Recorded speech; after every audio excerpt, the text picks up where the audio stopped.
말씀을 좀 나누도록 하겠습니다. 오늘은 두 과를 나갈 건데요. 전략적인 중보기도, 성령의 인도하심을 받는 기도, 이 두 가지에 대해 나누도록 하겠습니다. 고린도전서 9장 26절 말씀 우리 강의 안에 있는데 함께 큰 목소리로 읽도록 하겠습니다. 시작. 그러므로 나는 다름질하기를 향방 없는 것 같이 아니하고 싸우기를 허공을 치는 것 같이 아니하며. 아멘. 달리기 시합이 있어서 열심히 달렸는데 알고 봤더니 반대 방향으로 갔다. 뭐 이런 거죠.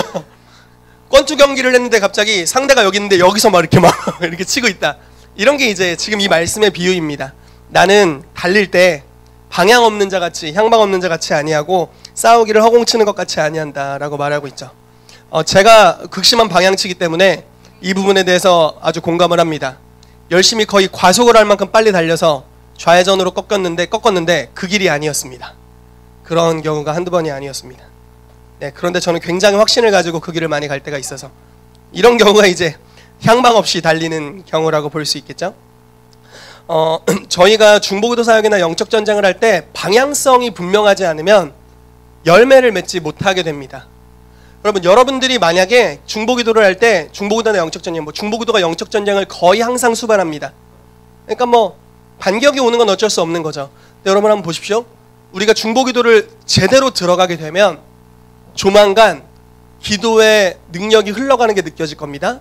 그리고 내 기도가 흘러가는 곳에 그 기도를 회방하는 세력을 조만간 대면하게 됩니다. 이거는 되게 좋은 체험입니다. 대면해서 거기서 영적인 존재가 있는 것이 느껴지고 이게 뭔가 붙게 되는 거죠. 하나님이 그 영을 우리에게 붙이십니다. 예를 들어 보죠.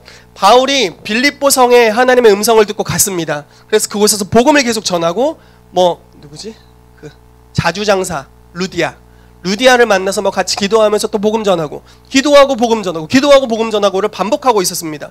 그런데 어느 날 바울이 자기가 복음 전하는 곳마다 쫓아오는 하나의 여인이 있었는데 이 여인이 말하기를 이 사람들은 하나님의 구원을 전하는 사람들이다 라고 전하고 있었다라는 겁니다.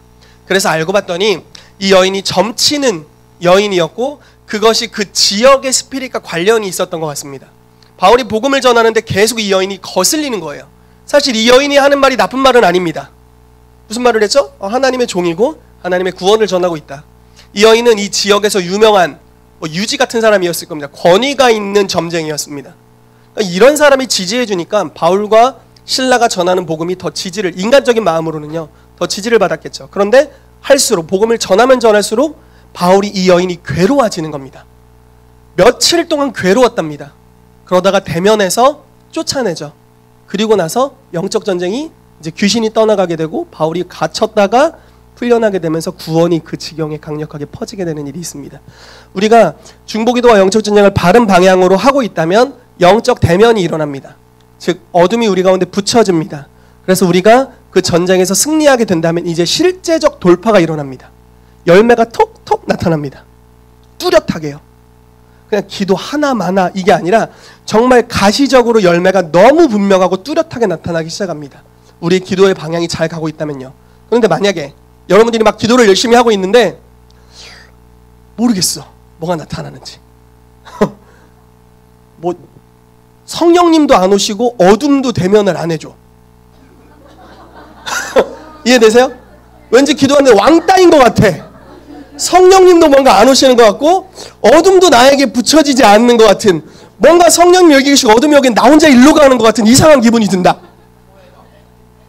기도할수록 더 외로워지고 아무 열매도 없고 그냥 뭐가 이상해. 아무 일도 일어나지 않아. 그렇다면 방향을 한번 다시 점검해 봐야 됩니다. 왜냐하면 기도는 반드시 열매 맺게 되어 있고 기도할 때 영적 전쟁이 일어나기 때문에 그런 것입니다. 아멘. 이라크에서 사담 후세인이라는 치리자였죠. 이 사람이 치리할 때 이런 일이 있었답니다. 이 사람이 어느 날은 하루 동안 분노에 가득 차서 이스라엘을 향하여서 폭탄을 얼른 쏴라. 미사일을 발사해! 이렇게 막 혈기를 부리면서 발사해! 막 이렇게 했답니다. 그러니까 이 독재자였기 때문에 이 사람의 명령을 따라서 장군들이 허겁지겁 이스라엘 방향으로 스커트 미사일을, 몰라요 어떤 미사일인지 저는 정확히, 스커트 미사일을 그냥 정확하지 않게 그냥 좌표만 이스라엘 쪽으로 딱 해가지고 쐈대요. 그런데 그 나라 이라크의 그 누구도 그 미사일이 어디 떨어졌는지를 알 수가 없었답니다. 심지어 이 후세인이라는 사람은 미국 CNN 방송을 보고 그 폭탄이 어디 떨어졌는지를 깨달았답니다. 그러니까 대충 쏜 거죠. 그러니까 쏜 게 중요한 게 아니라 정확하게 간역을 맞추는 게 중요하다라는 뜻이죠. 다른 이야기가 있었습니다. 걸프전 때 이제 미국을 비롯한 연합군이 어떻게 했냐면 정확한 목표를 향해 폭탄을 투여했고 그것이 대부분 특정 건물이나 장소를 파괴했습니다. 절대 빗나가지 않았습니다. 여기서 사용했던 폭탄 이름이 스마트 폭탄입니다. 근데 이 폭탄의 기능은 뭐냐면 그 폭탄의 좌표를 쓸 수가 있습니다. 그러면 설정한 좌표대로 정확하게 가서 뭐 북이 몇 도 뭐 이런 거 있잖아요. 그 좌표에 정확하게 가서 떨어지는 겁니다. 근데 그 폭탄을 쏘기 전에 어떻게 했냐면 침투조를 만들어서 사람들을 침투시켰습니다. 그래서 주요한 기반 시설의 좌표를 다 알아냈습니다. 다다다다다다다다 다 가서 막 좌표 줬고 해서 상부에 보고해서 그걸 스마트 폭탄에 기재해 놓고 좌표를 적어 놓고 발사를 했더니 정확하게 그 곳에 떨어졌습니다. 그래서 전쟁을 승리로 이끌 수 있었다라는 겁니다. 차이가 있죠. 한쪽은 그냥 기도를 향방 없이 방향 없이 막 쐈습니다. 아무도 우리를 만나주지 않는 기도. 이렇게 된 거죠. 근데 어떤 기도는 동일한 힘으로 기도를 했는데 그러니까 동일한 에너지를 들여서 시간을 들여서 기도했는데 정확한 조사가 있었고 정확한 좌표가 있었고 기도의 방향성이 있어서 실제로 열매 맺는 데까지 갔다라는 것입니다. 여러분 저와 여러분들의 기도가 이와 같이 되기를 예수 이름으로 축복합니다. 아멘. 기도하는데 누군가는 만나야 됩니다. 혼자 기도하고 계시면 안 됩니다. 하나님을 만나고 그분을 힘입어서 함께 대적하여 어둠을 무찌르게 되시기를 축복합니다. 아멘. 아멘. 그래서 전략적인 중보기도 우리가 기도할 때 전략적으로 해야 된다라는 것에 대해서 오늘 나누도록 하겠습니다. 자, 첫 번째부터 해서 약간 이게 순서라고 볼 수 있습니다. 원리라고 생각하시면 되고요. 기도의 순서라고 보시면 됩니다. 첫 번째는 하나님의 선하신 계획입니다. 우리가 글을 좀 읽어보도록 하겠습니다. 28페이지 아래쪽에 있는 모든 영적 전쟁 이 부분을 같이 읽도록 하겠습니다. 시작!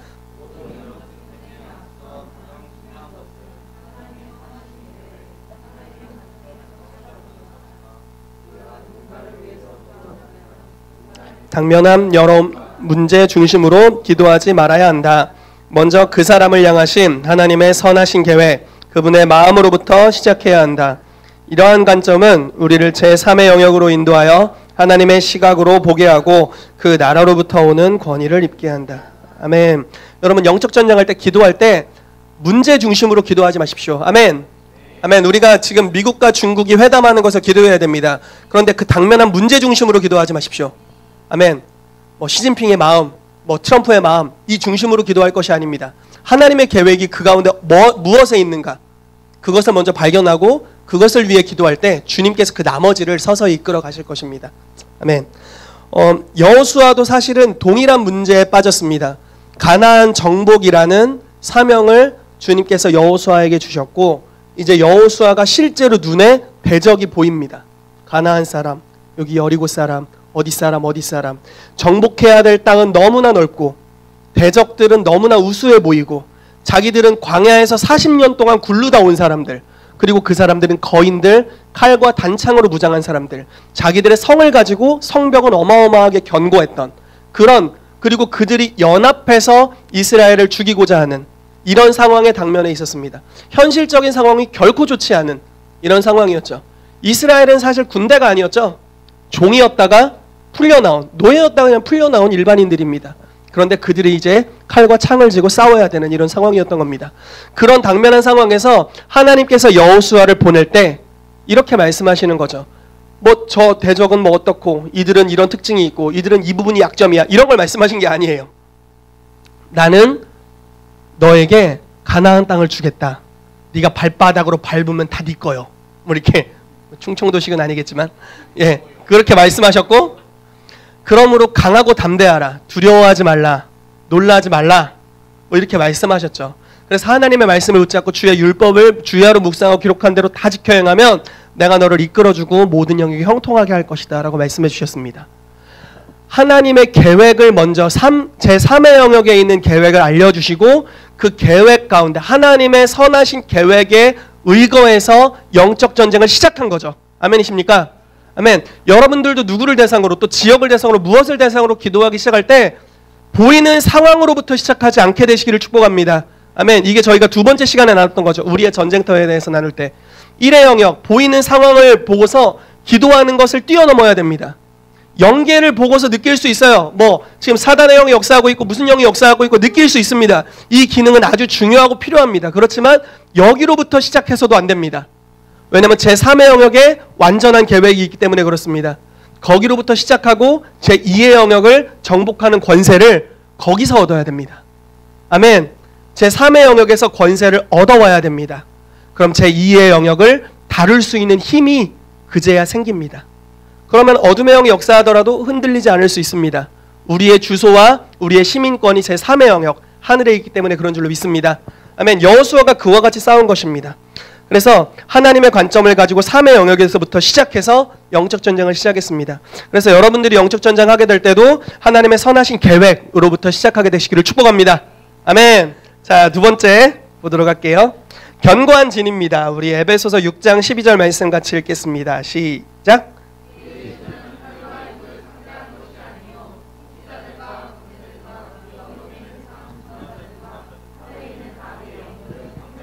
아멘. 우리의 싸움이 영적인 존재들과의 영적 전쟁이다라고 말하고 있습니다. 이거는 좀 개인을 관할하는 귀신 수준을 넘어서는 그거보다 높은 단계의 영들을 말하고 있습니다. 예를 들어서 다니엘서에 나오는 헬라군이 있었고요. 바사군이 있었습니다. 이거는 귀신의 존재, 원어적으로 표현하면 바사의 왕자, 페르시아 왕자, 헬라 왕자와 싸웠다고 합니다. 그러니까 왕자라는 칭호를 가지고 있는 어둠의 영, 다른 말로 해서 여러분 역사를 보면요, 느부갓네살이 다스렸던 바벨론 왕국이 옵니다. 그래서 그 당시에 중동 지방을 비롯한 많은 세계를 다스렸습니다. 그리고 곧 안 있어서 바사 제국이 옵니다. 그래서 느부갓네살이 세웠던 바벨론이 무너지고 바사 제국, 즉 페르시아의 왕국이 정복하게 됩니다. 그리고 얼마 안 있어서 그리스 제국이 오게 됩니다. 얼마 안 있어서 로마 제국이 옵니다. 보세요. 이들이 분명히 영들이 연합군이었겠지만, 그러니까 어둠의 영들의 연합군이었겠지만, 다니엘이 기도할 때 이렇게 이야기를 합니다. 바사군이 있었고, 그러니까 페르시아의 왕자, 페르시아 왕자? 영화 제목도 있네요. 페르시아 왕자가 있었고, 어떤 천사가 메시지를 가지고 다니엘에게 오는 것을 얘가 방해했습니다. 그래서 다니엘이 21일간 금식하며 기도했고, 또 하나의 천사를 하나님이 파송하셨는데 그가 미가엘이었죠. 전쟁하는 천사였죠. 그래서 미가엘이 이 페르시아의 왕자와 싸우고 있는 동안 이 다른 천사, 메시지를 전달하는 천사가 옵니다. 그러면서 다니엘에게 이렇게 말합니다. 바사군이 그러니까 페르시아 왕자가 나를 막았었고 곧 헬라군이 올 것이다. 헬라의 왕자가 올 것이다. 즉 곧 그리스의 시대가 올 것이다 라고 예언하는 겁니다. 한 나라를 다스리는 영적 존재가 있는데 어둠의 영적 존재가 있다라는 겁니다. 또 특이할 만한 사실은 다니엘서 아마 마지막쯤에 있는 것 같습니다. 이스라엘을 관할하는 천사의 이름으로서 미가엘이 등장합니다. 즉 각 나라마다 사단의 영역에서는 그러니까 어둠의 영들을 배치합니다. 오늘 우리가 이야기한 에베소서 6장 12절에 하늘에 있는 악의 영들을 배치하게 됩니다. 하나님 편에서는 이 땅을 하나님의 나라로 바꾸기 위해서 하나님의 교회와 동역할 주님의 천사들, 높은 등급의 천사들을 또한 배치하신다라는 겁니다. 이스라엘에 미가엘이 배치된 것 같이, 그와 같이 이렇게 행하신다라는 겁니다. 에베소 6장 12절에 묘사된 존재들은 각기 주어진 지역에서 구축한 견고한 진을 유지하기 위해 역사하는 사단의 세력입니다. 자, 여러분, 견고한 진이 사단입니까? 견고한 진이 그러니까 귀신입니까?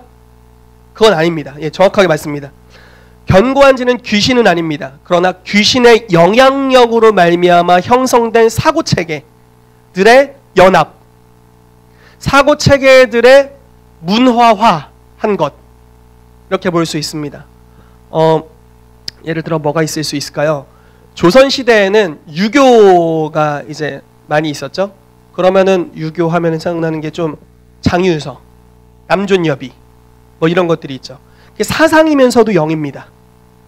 성경에서 분명히 여성의 가치를 남존여비라고 말하고 있지 않죠. 남자는 존경해, 여자는 좀 이렇게 노비 약간 이런 느낌이잖아요. 그러니까 옛날에 엄마들이 남자 자식들과 식사를 같이 못 하셨죠. 말도 안 돼.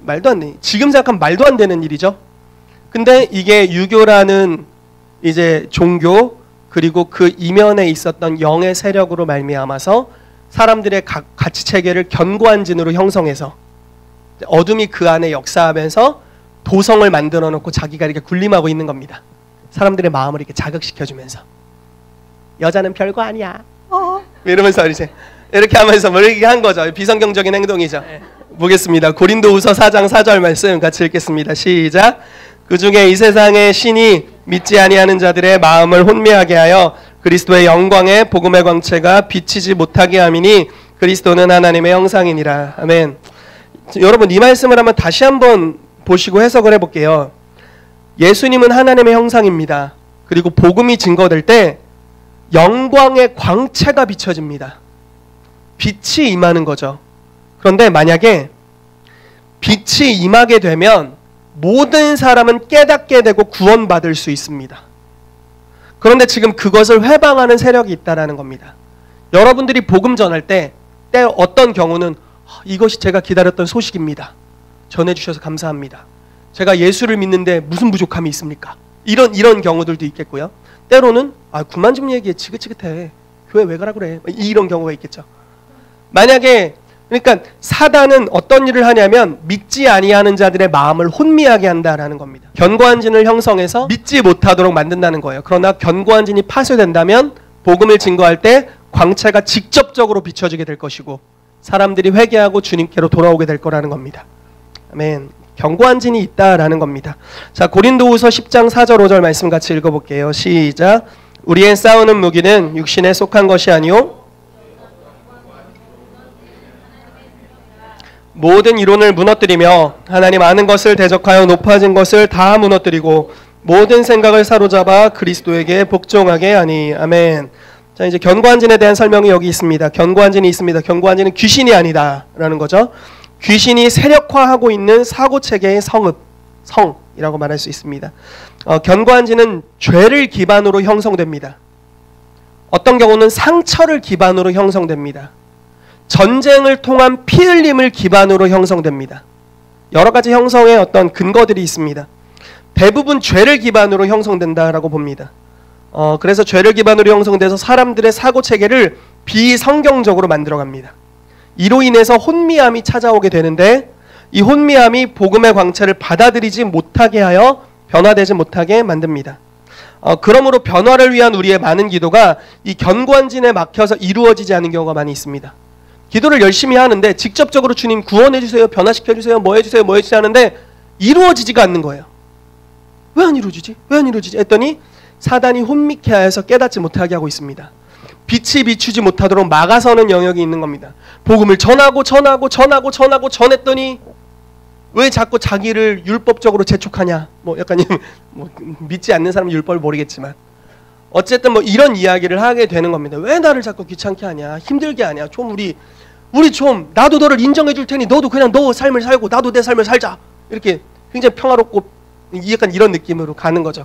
근데 막상은 그렇지 않은 거죠. 복음을 믿어야만 구원받으니까요. 근데 어쨌든 사단이 이와 같은 견고한 진을 통해서 혼미함을 가져와 복음을 회방하는 일들이 있게 되는 겁니다. 이게 이제 개인적으로도 이루어지지만 한 단체나 지역, 도시에서도 동일하게 이루어집니다. 도시적인 죄와 상처가 마귀를 향해서 문을 열게 되고요. 마귀는 죄와 상처로 인해 도시에 들어갑니다. 별로입니다. 도시에 들어가서 세력을 얻고 점점 그들 어둠이 갖고 있는 악한 생각을 문화화시킵니다. 그래서 유행을 만들고 세력화시킵니다. 그거에 반하는 것은 좀 뭐라고 해야 될까요? 좀 안 깨어있는 사람으로 지식인이 아닌 것 같이. 요즘 동성애가 약간은 이런 분위기 아닐까요? 견고한 진입니다. 하나의. 그렇게 되면 도시의 변화를 위한 성도들의 기도가 견고한 진에 막혀서 효력을 발휘하지 못하게 됩니다. 이 견고한 진이 깨어져야만 합니다. 여러분, 그래서 이게 이제 예전에 중보기도가 저희 한국에서도 이제 유행했었는데 요즘은 좀 유행이 많이 지난 느낌이 있습니다. 유행이라고 하긴 웃기지만 어쨌든 무브먼트로 강력하게 어느 교회든지 다 중보기도 사역을 했을 때가 있었거든요. 지금은 좀 지나간 느낌이 있는데 중보기도 사역은 사실 너무나 중요하고 항상 있어야 될 사역인 줄로 믿습니다. 근데 이 중보기도자들의 여러 종류를 이제 이야기하는 책이 있습니다. 책 이름이 정확하게 생각나진 않는데 12가지 유형의 중보기도자들, 아무튼 이런 비슷한 이름입니다. 근데 이 중보기도자들의 종류 중에 조사 중보기도자라는 중보기도자가 있습니다.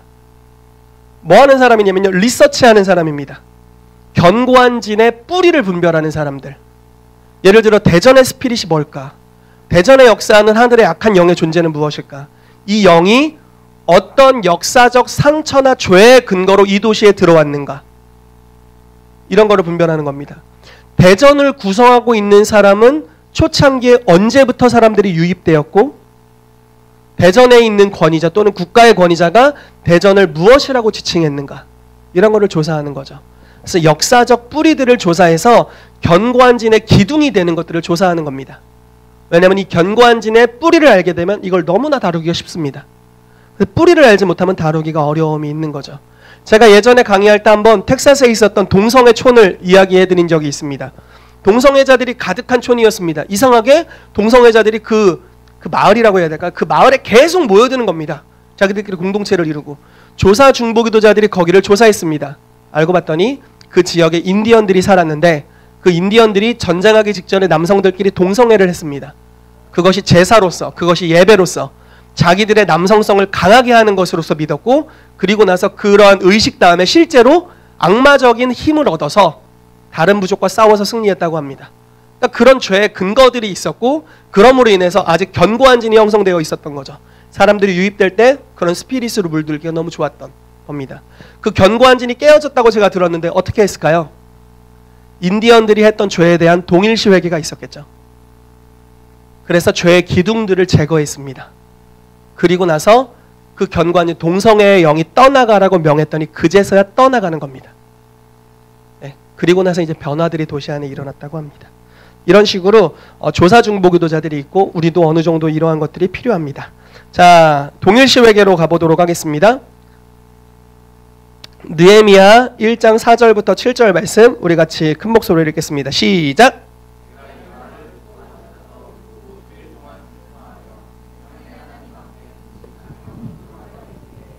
하늘의 하나님 여호와, 크고 두려우신 하나님이여, 주를 사랑하고 주의 계명을 지키는 자에게 언약을 지키시며 긍휼을 베푸시는 주여, 간구하나이다.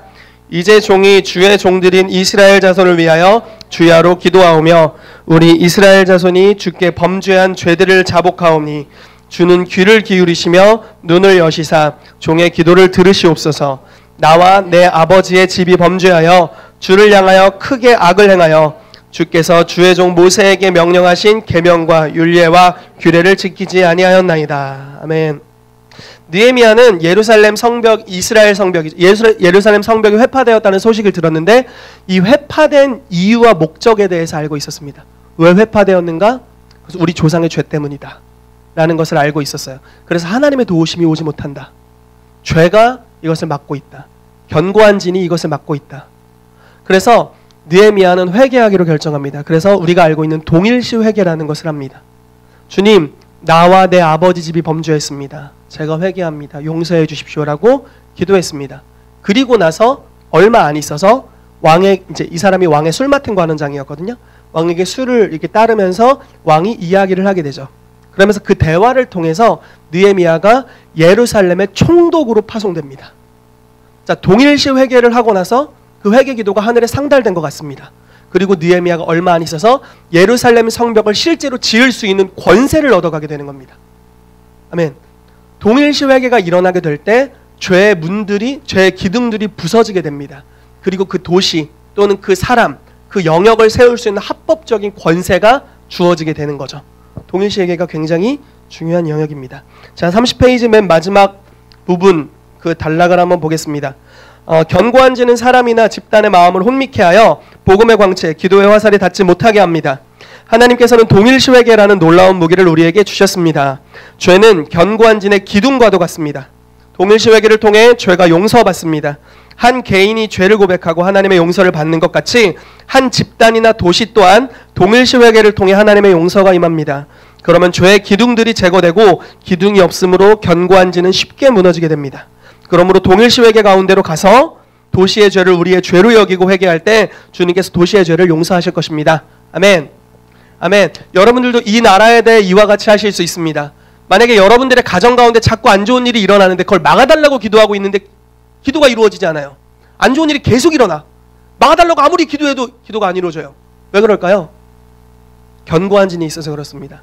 견고한 진이 있다라는 것은 그러니까 기도가 빠른 속도로 응답되지 않는 거 그냥 다 견고한 진이 있다고 여기십시오.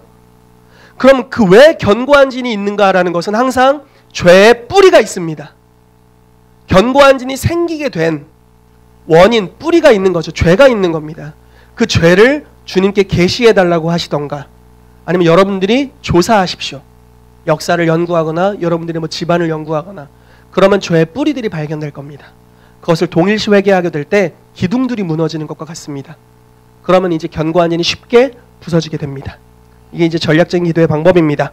자, 그래서 우리가 동일시 회개를 한 다음에는 견고한 진을 파하는 기도를 그냥 하는 겁니다. 예수 이름으로 무너질지어다 라고 선언하면 되는 것입니다.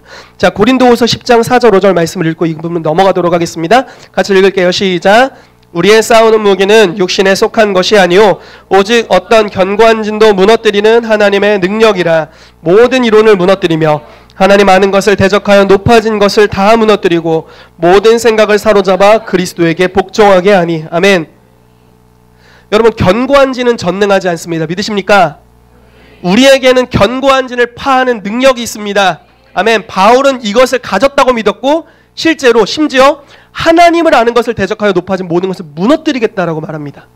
권세에 대한 자신감, 모든 생각을 사로잡아 그리스도에게 복종하게 하겠다라고 선언하고 있습니다. 여러분들에게도 동일한 믿음이 있게 되기를 축복합니다. 아멘. 그래서 동일시 회개를 통해 견고한 진의 죄의 기둥들이 무너지게 될 때 견고한 진을 무너뜨리는 여러분들에게 주신 성령의 능력을 사용해서 이걸 무너뜨릴 수가 있습니다. 자, 5번째 보도록 합시다. 이제 변화를 위한 실제적인 기도를 하는 것입니다.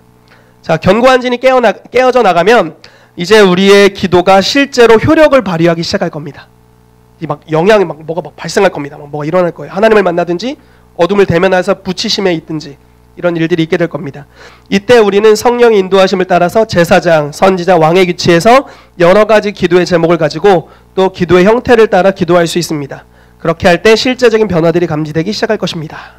자, 6번째 보겠습니다. 이게 이제 다음 주에 나눌 마지막 주제입니다. 해산하기까지 기도하라 라는 것입니다. 하나님의 모든 약속은 씨앗 형태로 옵니다. 아멘. 아멘. 그 씨앗들은 기도로 품어져야 되고 또 해산되어야 됩니다. 지속적인 그리고 인내의 기도를 통해 약속을 받을 때까지 기도해야 합니다. 엘리야는 하나님의 뜻이 이루어지도록 7번까지 기도했습니다. 선지자들이 인내로서 기도했고 약속을 받고야 말았습니다. 예수님은 강청하는 과부의 비유를 통해서 간절히 기도하는 성도의 믿음의 기도에 빠르게 응답하시겠다고 약속하셨습니다. 그래서 견고한 진이 파쇄되었다면 이제 그것이 응답될 때까지 계속 기도해야 됩니다. 아멘. 자, 마지막으로 이 모든 것을 성령의 인도하심을 따라하게 되시기를 축복합니다.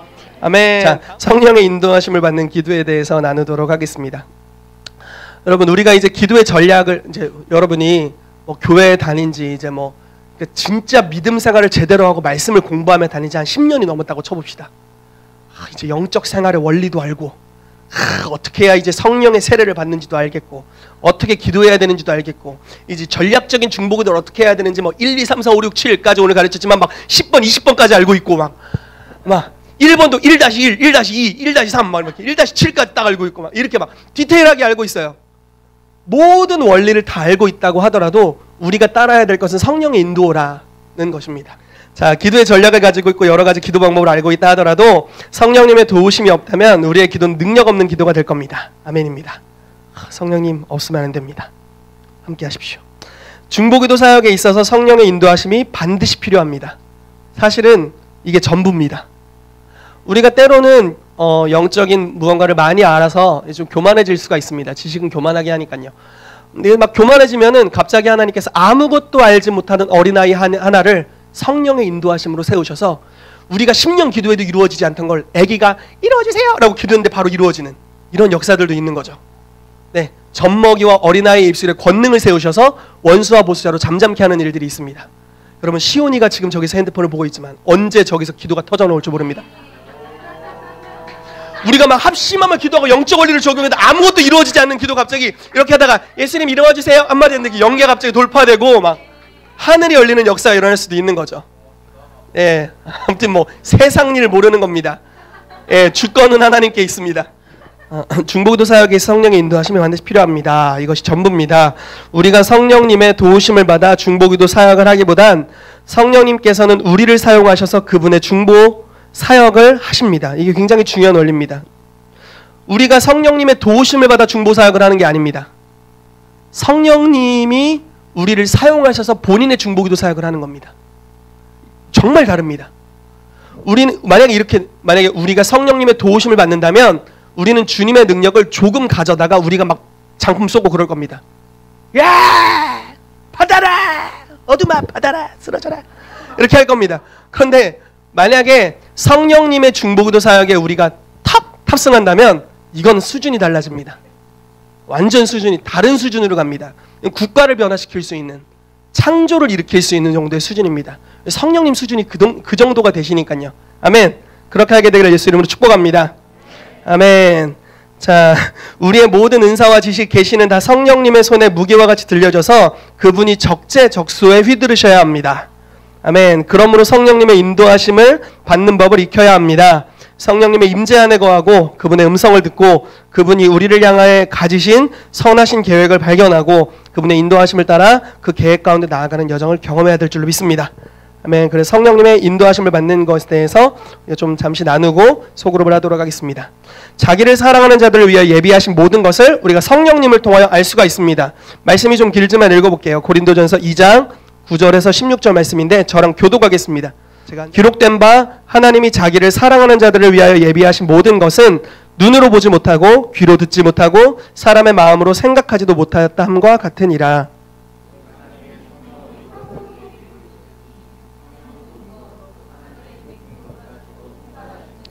사람의 일을 사람의 속에 있는 영 외에는 누가 알리요? 이와 같이 하나님의 일도 하나님의 영 외에는 아무도 알지 못하느니라.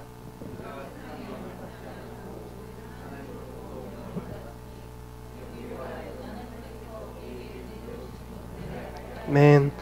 우리가 이것을 알거니와 사람의 지혜가 가르친 말로 아니하고 오직 성령께서 가르친 것으로 하니 영적인 일은 영적인 것으로 분별하느니라.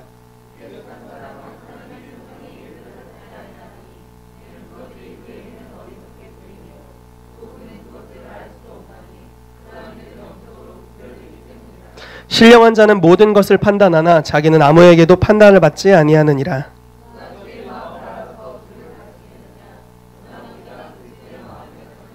아멘. 하나님께서 자기를 사랑하는 자들을 위해 정말 많은 것을 예비하셨습니다. 이건 이제 이전 시간에도 많이 나눴는데요. 정말 많은 것을 예비하셨는데 인간의 능력으로는 단 한 가지도 발견할 수 없습니다. 추측이 불가능합니다. 너무 놀랍고 보배로운 것들입니다. 그런데 깨닫지 못하면 받지 못합니다. 즉 깨닫지 못하면 들을 수 없고 듣지 못하면 믿지도 못하고 믿지 못하면 받을 수 없습니다. 그래서 성령님이 필요한 겁니다. 성령님은 하나님의 모든 것을 알고 계시는 분. 그러니까 우리를 향한 계획 또한 당연히 알고 계시고 우리의 영은 성령님과 함께 거하게 될 때 그분 안에 거하게 될 때 우리 마음이 그리스도의 마음을 깨닫게 됩니다. 즉 우리를 향한 하나님의 선하신 계획을 알 수 있게 되는 거죠. 대전을 향한 하나님의 선한 계획, 이 충청도를 향한 하나님의 선한 계획, 한국을 향한 하나님의 선한 계획을 우리가 성령을 통해서 알 수 있는 것입니다. 아멘. 알게 된다면 어떻게 됩니까? 삶의 영역에서부터 시작할 수 있습니다. 하나님의 뜻을 아는 것 자체가 권세입니다, 여러분. 아멘. 우리 가정을 향한 하나님의 뜻을 알고 있다면 그건 권세가 됩니다. 그건 우리가 인내할 수 있는 힘을 제공해 줍니다. 우리가 만약에 병들어 있는 나의 가족, 친구, 친지를 위해 기도한다고 생각해 봅시다. 하나님의 계획을 알고 있다면 그것이 그 병든 자를 치유할 수 있는 권세를 제공해 주는 것입니다. 그 예언으로부터 하나님의 감동으로부터 우리는 하늘의 능력을 주장할 수 있고 주님의 뜻이잖아요. 천사를 보내십시오. 이렇게 할 수 있는 것이죠. 주님의 뜻대로 이루어지게 하십시오라고 기도할 수 있는 것이고 주의 뜻을 이룰 수 있는 기름 부으심과 능력을 합법적으로 구할 수 있는 것입니다. 아멘. 삶의 영역에 성령으로부터 우리를 향한 계획을 아는 것으로부터 시작하게 되시기를 예수 이름으로 축복합니다. 아멘. 성령으로 하는 기도입니다. 자, 로마서 8장 26절에서 28절 말씀 같이 읽도록 하겠습니다. 시작. 이와 같이 성령도 우리의 연약함을 도우시나니 우리는 마땅히 기도할 바를 알지 못하나 오직 성령이 말할 수 없는 탄식으로 우리를 위하여 친히 간구하시느니라. 마음을 살피시는 이가 성령의 생각을 아시나니 이는 성령이 하나님의 뜻대로 성도를 위하여 간구하심이니라. 우리가 알거니와 하나님을 사랑하는 자 곧 그의 뜻대로 부르심을 입은 자들에게는 모든 것이 합력하여 선을 이루느니라. 여러분 이 말씀 진짜 많이 들어보시지 않았나요? 모든 것이 합력하여 선을 이룬다. 이 자체가 무슨 뜻일까요? 모든 것이 합력하여 선을 이룬다. 여러분 인생에 좋은 일만 있나요? 그렇진 않죠. 좋은 일만 있었으면 좋겠죠. 그렇지만 그렇진 않습니다. 나쁜 일도 있죠. 좋은 일도 있죠. 맞나요? 하나님은 그 나쁜 일, 좋은 일, 그냥 그런 일까지 되게 안 좋은 일, 진짜 좋은 일 모든 것을 합합니다. 더하기 다 합하셔서 하나님의 가장 좋은 선하신 뜻을 이루는 재료로 쓰십니다. 이게 이제 모든 것이 합력하여 선을 이룬다라는 말의 뜻입니다. 요셉이 하나님의 부르심을 받았죠. 요셉이 안 나올 수가 없어요. 이 구절에. 하나님의 부르심을 받고 꿈을 꿨습니다. 아무튼 뭐 높은 지에 올라가는 꿈을 꿨는데 뭐 아시는 바와 같이 종이 되고 강간범이 되고 감옥에 갇히게 되죠. 완전 진짜 인생 이미지 관리 완전 실추. 끝났어요. 완전 인생 끝났지. 총리가 될 수 없는 완전 반대로 가게 되잖아요. 그런데 하나님이 이 모든 과정을 선용하셔서 합력하게 하셔서 그를 이 과정을 통해 총리로 만들어 버립니다. 이제 모든 것을 합력하여 선을 이루는 과정이죠.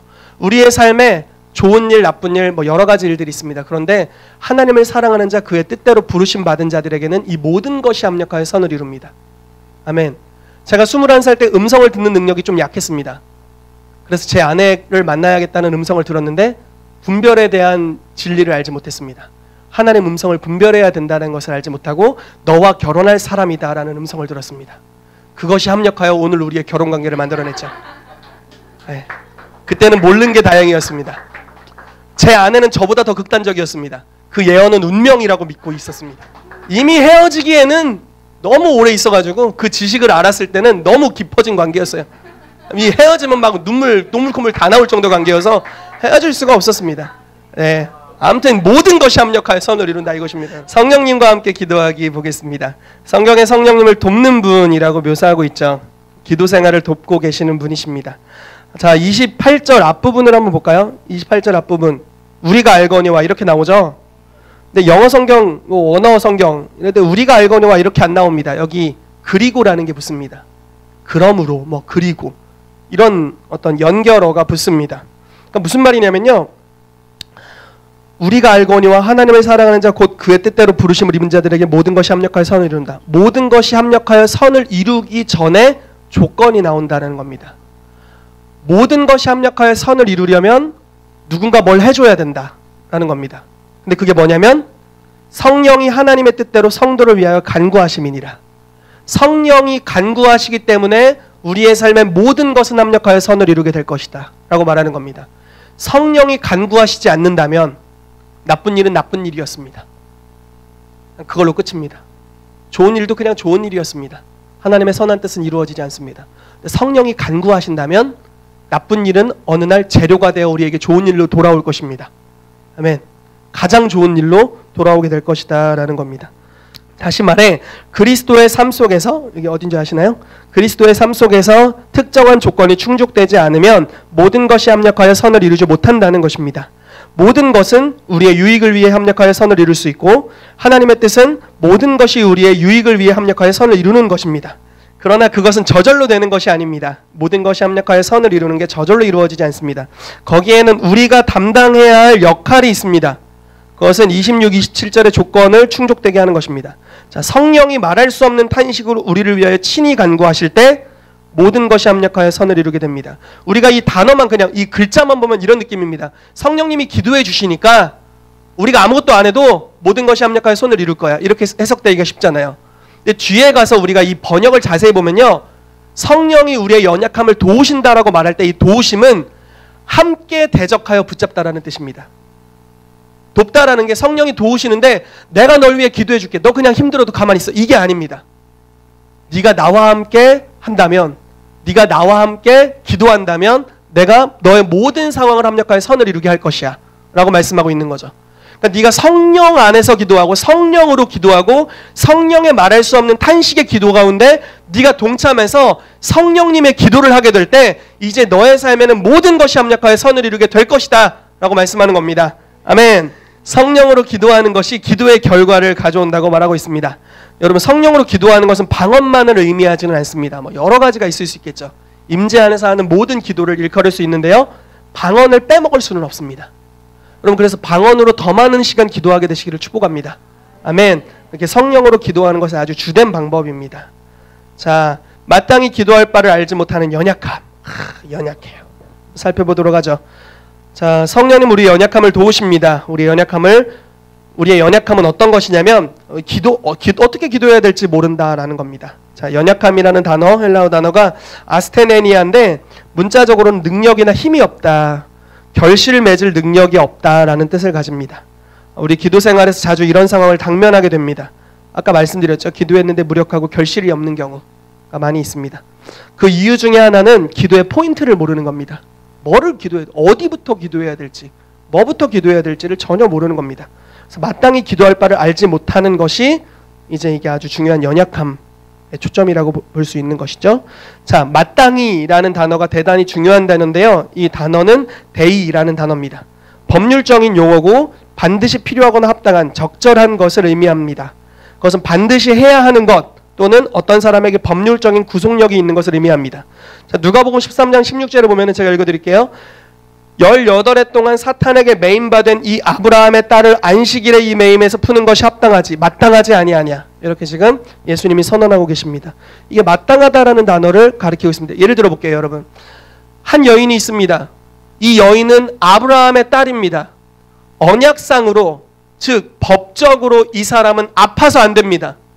치유받을 권세를 가졌습니다. 왜냐하면 아브라함의 자손이니까요. 믿으십니까? 아멘. 그런데 아픈 거예요. 근데 예수님께서 뭐라고 말씀하시면 이 여인을 고치시는 거죠.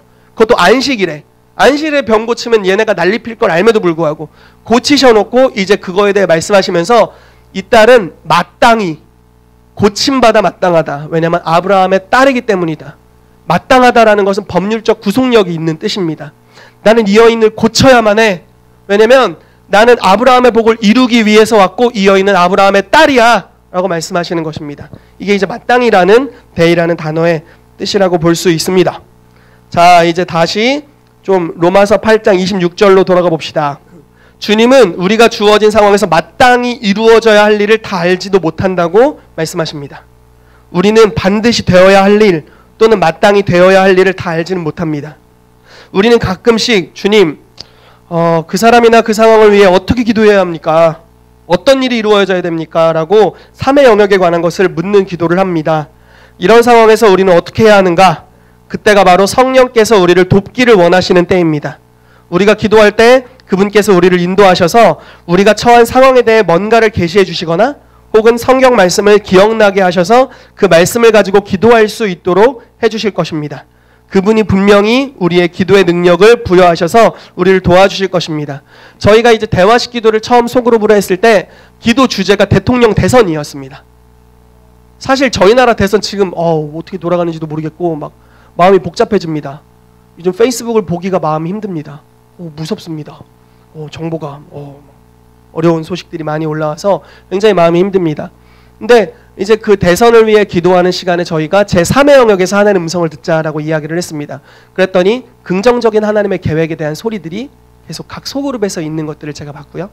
그러면서 사람들이 저 이바울 목사님 같은 경우는 거의 낙담 수준에 이렇게 우리나라 이제 어떡하냐고 이렇게 하고 계셨는데 그날 기도를 통해서 굉장히 힘을 얻었다. 한국을 하나님께서 살피시고 계시고 소망이 있다라는 어떤 굉장히 큰 감동과 힘을 얻으셨다라고 합니다. 이것이 바로 마땅히 되어져야 될 일에 대해서 깨닫게 되는 경우입니다. 성령님이 역사하실 때 우리가 그것들을 알 수 있게 되는 것이죠. 아멘. 자, 세 번째로 성령으로 기도할 때 이루어지는 것들. 중보라는 단어, 이제 히브리어로 파가입니다. 파가라는 이 단어는 여러 뜻이 있습니다. 정말 많은, 히브리어는요 한 단어에 진짜 많은 뜻이 있습니다.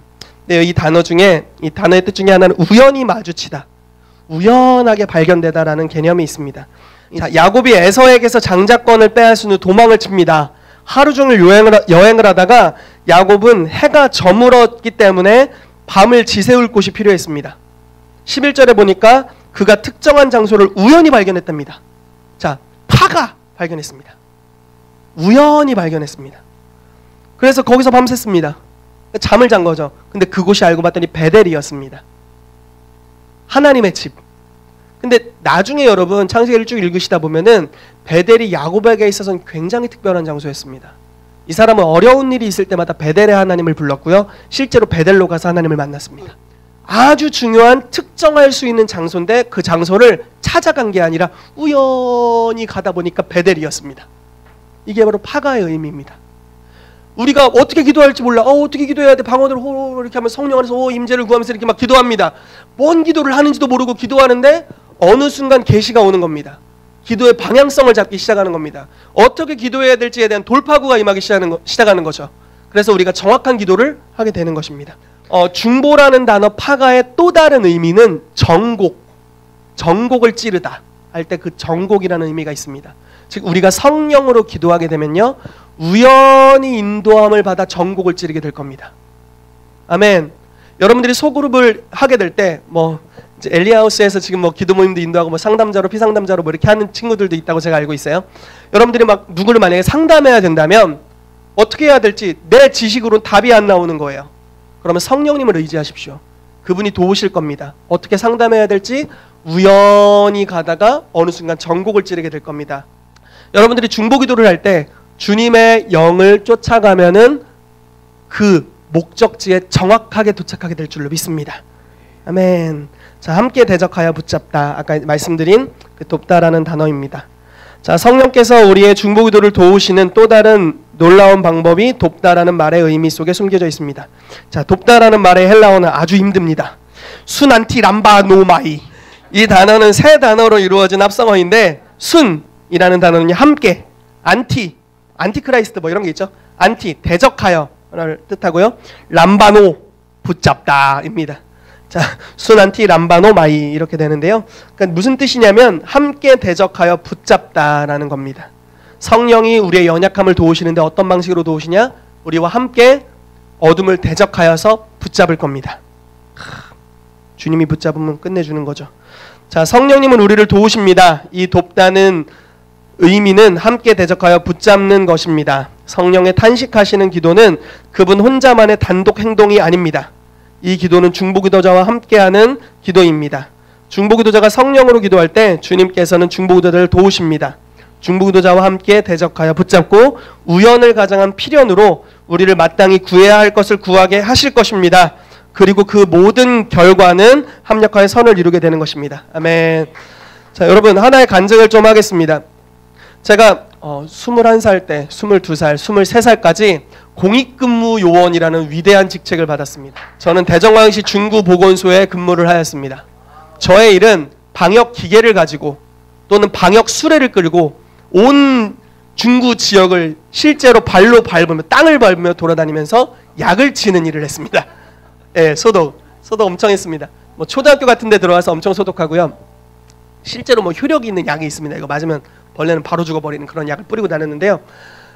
제가 어쩔 수 없이 의도하지 않게, 여러분 보문산에 점집 같은 거 되게 많잖아요. 거기를 올라갈 수밖에 없는 일이 생겼습니다. 막 제 옆에 같이 일하는 아저씨 통일교 오래되신 분이시고 계속 저 전도하려고 하시고, 제가 또 전도하고 서로 오가고 그런 분위기였는데요. 보문산을 그러니까 어쩔 수 없이 올라가잖아요. 점집 엄청 많고 가는데 머리통이 깨질 것 같은 거예요. 머리에 뭐가 들어갔는지 머리가 너무 아프는 거예요. 거기만 나오면 또 괜찮아지고. 그러니까 뻔하잖아요. 왜 아픈지가 뻔하지 않습니까? 그 지역의 연계가 이제 내가 들어가는 게 싫다 이거 아닙니까? 의도적으로 난 더 싫어 이렇게 다 표현하는 거잖아요.